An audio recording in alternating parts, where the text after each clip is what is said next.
चलिएगा, तो अब हम बात करेंगे, फोकस अब हमारा जो होगा वो होगा immediate cause of the revolt, इस विद्रोह के तात्कालिक कारण का। तो अब इस विद्रोह के तात्कालिक कारण क्या थे, इनको समझने की कोशिश करते हैं। देखिए, इस तरह की रिपोर्ट आई थी उस समय पर, इस तरह के कुछ जांच हुए थे या इस तरह के एक रिपोर्ट्स आई थी उस समय पर, और सोल्जर्स को ये बात पता चली थी, सिपाहियों को ये जानकारी मिली थी कि उनके आटे में, उनका जो आटा होता है उसमें जानवरों की हड्डियों के डस्ट को मिलाया जाता है। ठीक है, तो ये एक इम्पोर्टेंट कारण था, ये एक मुख्य कारण था सिपाहियों के अंदर एक असंतोष पैदा करने का। ऑब्वियसली, क्योंकि जो कोई भी व्यक्ति होगा वो अपने आटे में, अपने फ्लोर में किसी भी जानवर की हड्डी के डस्ट को बिल्कुल भी एक्सेप्ट नहीं कर सकता है। और जब हम एक सोल्जर की बात कर रहे हैं, सिपाहियों की बात कर रहे हैं, तो ये तो काफ़ी ज़्यादा अपमानजनक घटना थी, काफ़ी ज़्यादा बुरी बात थी कि इंडियन सोल्जर्स, जो कि हिंदू हैं, मुस्लिम हैं, सिख हैं, ईसाई हैं, जैन, बौद्ध हैं, उनके आटे में जानवरों की हड्डियों के डस्ट को मिलाया जाना।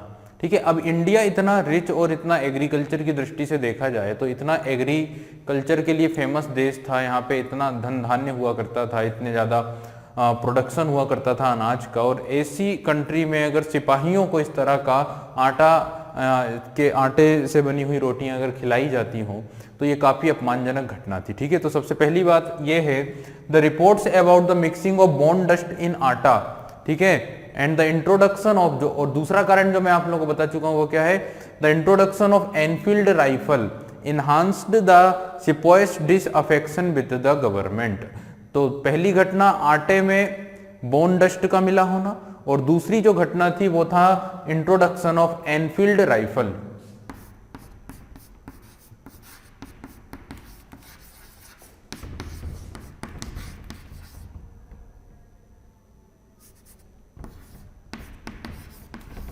एनफील्ड राइफल जो यहाँ पे प्रस्तुत की गई है, एनफील्ड राइफल जो आई है, एनफील्ड राइफल सिपाहियों की जो असंतोष है उसका एक मेन कारण था।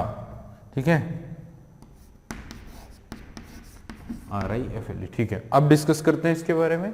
एनफील्ड राइफल के साथ क्या समस्या थी, एनफील्ड राइफल के साथ क्या प्रॉब्लम थी। ठीक है, तो देखिए, एनफील्ड राइफल, इस तरह से ये राइफल भेजी गई थी, इस तरह से ये राइफल बनी थी कि इसमें जो कारतूस होता है, जो कार्ट्रिज होता है, उसे इस प्रकार से कार्ट्रिज हुआ करता था, इस प्रकार का कारतूस हुआ करता था कि उसे एक खोल के अंदर रखा जाता था, उसे एक कवर के अंदर रखा जाता था, और उस खोल या उस कवर पर के ऊपर वाले हिस्से को मुंह से काटना पड़ता था। पहले मुंह से उसको काट कर बाहर करना पड़ता था, और फिर उसके अंदर जो बारूद है, उसके अंदर जो कारतूस है, उसे बंदूक के अंदर या राइफल के अंदर डालना पड़ता था। ठीक है, अब देखिए, खबर ये फैली कि इसका जो कवर है, इस कारतूस, ये कारतूस जिस खोल के अंदर है, ये कारतूस जिस पैकेट के अंदर है, ये जो पैकेट के ऊपर जो कागज लगा हुआ है और इस कागज पे जो ग्रीस लगा है, ठीक है ना, जो ग्रीस इस पर लगा हुआ है, ये ग्रीस जो है वो गाय और सूअर की चर्बी का बना हुआ है। ये ग्रीस किसका बना हुआ है, गाय और सूअर की चर्बी का बना हुआ है। ठीक है, तो ये एक खबर आती है, ये एक इंफॉर्मेशन मिलती है, ये खबर फैलती है धीरे धीरे, और ये खबर जब सिपाहियों को पता चलती है कि ये जो कारतूस का खोल है, जो कागज है, जिस पर जो ग्रीस लगा हुआ है, जो वो गाय और सूअर की चर्बी से बना है, इसके बाद से ही जो सोल्जर्स हैं वो इसका यूज करने से इनकार कर देते हैं, इसको हाथ लगाने से मना कर देते हैं। ठीक है, क्योंकि ऑब्वियसली ये जो घटना है, ये जो प्रैक्टिस है, ये उनके धर्म को भ्रष्ट कर सकती है, उनके धर्म को समाप्त कर सकती है। ठीक है, और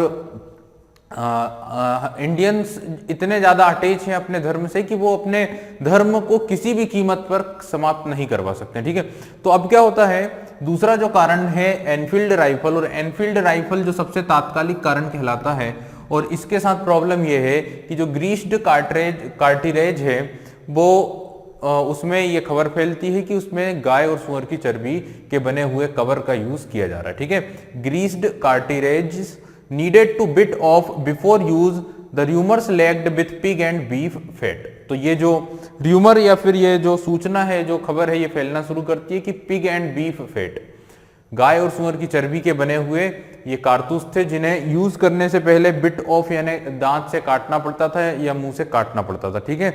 अब ये जब खबर फैली है तो इंडियन सोल्जर्स ने एनफील्ड राइफल का उपयोग करने से क्या कर दिया, मना कर दिया, ठीक है। एनफील्ड राइफल का सबसे पहला उपयोग ही किस पर किया जा रहा था, सेना पर, ठीक है ना। इस राइफल को सबसे पहले किसके लिए बनाया गया था, किसके लिए प्रैक्टिस में लाया जाने की पॉलिसी बनाई थी, तो सोल्जर्स या सिपाहियों के लिए।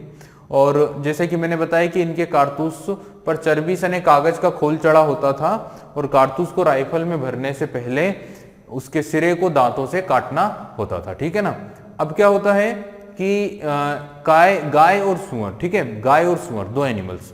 तो cow was sacred to the Hindus, हम सभी को पता है हिंदू धर्म के लिए सबसे पवित्र जानवर ही कौन है, गाय है, ठीक है। हिंदू धर्म का सबसे पवित्र जानवर जिसे ईश्वर के रूप में पूजा जाता है वो है गाय। और वहीं अगर मुस्लिम्स की बात करें तो मुस्लिम्स को ये प्रॉब्लम है कि उनके धर्म में सुअर को वर्जित रखा गया है, उनके रिलीजन में पिग को वर्जित किया गया, ठीक है। The pig was prohibited from Muslims, तो मुस्लिम्स के लिए जो पिग है वो प्रोहिबिटेड है, प्रतिबंधित है। अब क्या होता है, हिंदू और मुसलमान सिपाही दोनों ही भड़क उठते हैं और उन्हें लगा कि चर्बीदार कारतूस का प्रयोग उनके धर्म को भ्रष्ट कर देगा, उनके धर्म को नष्ट कर देगा, ठीक है। तो ये एक इवेंट था जिसको हम बोलते हैं तात्कालिक कारण या immediate cause of the revolt, जिसमें दो चीजें मैंने बताई। पहला, ये खबर फैली है, ये रिपोर्ट आई है कि सिपाहियों के आटे में बोन डस्ट मिला हुआ, और दूसरा सबसे महत्वपूर्ण कारण था एनफील्ड राइफल, जिसके कवर को, जिसके खोल को, जिसके अंदर कारतूस रखा है उसे काटना होता था मुंह से, और ये खबर फैली कि ये कारतूस पर या इस खोल पर लगा हुआ जो ग्रीस है वो गाय और सुअर की चर्बी का बना हुआ है, उनके फेट का बना, ठीक है। सिपाहियों ने इसके बाद इसका यूज करने से मना कर दिया। हालांकि आप ये समझें कि जब ये रिवोल्ट शुरू हुआ और सोल्जर्स ने इस रिवोल्ट में जब पार्टिसिपेशन किया, सिपाहियों ने जब इस रिवोल्ट में हिस्सा लिया और जब वो उनके अंदर एक नेशनल इंटरेस्ट की फीलिंग्स जनरेट हुई, जब उनके अंदर एक राष्ट्रीय भावना पैदा हुई और वो जब यूनाइट हुए, एकत्रित हुए, इकट्ठा हुए और सब मिलकर जब अंग्रेजों के खिलाफ लड़े, तब उन्होंने उसी कारतूस का बेधड़ तरीके से क्या किया, यूज किया, ठीक है, अगेंस्ट ब्रिटिशर्स, अंग्रेजों के खिलाफ। तो जो कारण बनता है उसी का यूज भी किया जाता है बाद में, लेकिन अंग्रेजों के खिलाफ किया जाता है, ठीक है। चलिए तो हम बात करते हैं अगले टॉपिक के ऊपर आते हैं, चौथे टॉपिक के ऊपर आते हैं, जिसको हम बोलेंगे बिगिनिंग ऑफ द रिवोल्ट, विद्रोह का प्रारंभ होना, विद्रोह का सीक्वेंशियल ऑर्डर में जो विद्रोह शुरू हुआ है, एक एक करके अलग अलग जगहों पर जो विद्रोह शुरू हुआ। लेकिन सबसे पहले हम ये समझें कि ये विद्रोह शुरू कहाँ से हुआ है, इसकी बिगिनिंग किस तरह से हुई है। और ये बात हम सभी को पता है कि इसकी जो बिगिनिंग हुई थी वो कहाँ से हुई थी, वो मेरठ से हुई थी। कहाँ से हुई थी, मेरठ से हुई थी। हालांकि जो चिंगारी है, जो चिंगारी का काम था वो तो इस घटना ने किया, और उसमें एक मंगल पांडे नाम के एक काफी युवा या यूथ सिपाही थे, उनका नाम आता है। और फिर हम बोलते हैं कि मेरठ से इस विद्रोह को हम का जो स्टार्टिंग पॉइंट है वो किसे माना जाता है, मेरठ को माना जाता है। मेरठ में दूसरी और 20वीं इन्फेंट्री के सिपाहियों के द्वारा खुलेआम विद्रोह किया जाता है। मेरठ के जो ब्रिटिश अथॉरिटी है उनको मारकर ये लोग दिल्ली पहुंचते हैं। दिल्ली से अगर देखा जाए तो मेरठ लगभग 36 माइल की डिस्टेंस, 36 माइल या 64 किलोमीटर की दूरी पर होता है। और मेरठ ही वो जगह होती है जहां पे इस विद्रोह को प्रारंभ किया जाता है, ठीक है। चलिए तो बिगिनिंग ऑफ द रिवोल्ट, अब हम अगला टॉपिक पढ़ने वाले हैं।